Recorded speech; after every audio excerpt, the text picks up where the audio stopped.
तो चलिए हम लोग क्वेश्चन नंबर 6 देखते हैं क्या है।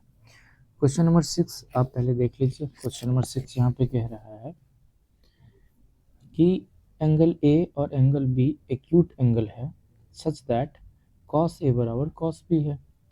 तो दिखाइए कि एंगल ए और एंगल बी जो है वो बराबर है। तो चलिए हम देखते हैं।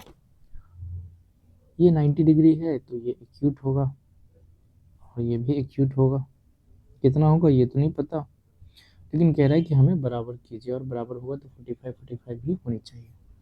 खैर हमें देखते हैं।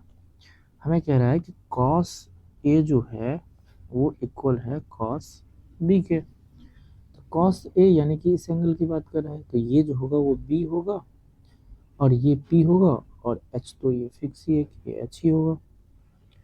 यानी कि कॉस ए के लिए हम क्या लिख सकते हैं यहाँ पे, कॉस ए के लिए लिख सकते हैं कॉस ए का बी बाई एच होता है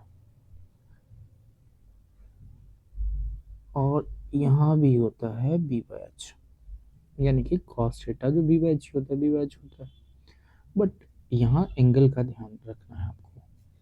हमें कॉस एंगल इसके लिए पूछ रहा है तो इससे लगा हुआ जो साइड है वो हो जाएगा बेस, यानी कि ए सी, और एच जो होगा वो ए बी होगा।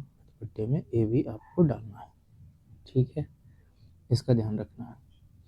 अब चलिए बराबर कर दीजिए। हमें कह रहा है कॉस बी, यानी कि इस एंगल के लिए पूछ रहा है तो इससे लगा हुआ साइड क्या है, बी सी है, तो बी सी जो होगा वो बेस होगा, यानी कि बी सी और एच सेम होगा अपॉन में ए बी होगा। अब देखिए ए बी और ए बी कैंसिल हो जाएगा, यानी कि ए सी जो होगा वो इक्वल होगा बी सी के, यानी कि ये जो साइड है वो इस साइड के इक्वल हो गया। तो ये एंगल जो होगा वो इस एंगल के क्या होगा, बराबर होगा। ये क्या हो गया, आइसोसेलेस राइट एंगल ट्रायंगल हो गया। तो सो हम लिख सकते हैं कि एंगल ए जो होगा इक्वल टू एंगल बी होगा। तो इस तरह से आप क्या कर सकते हैं, इसे प्रूफ कर सकते हैं, दिखा सकते हैं। ठीक है बच्चों।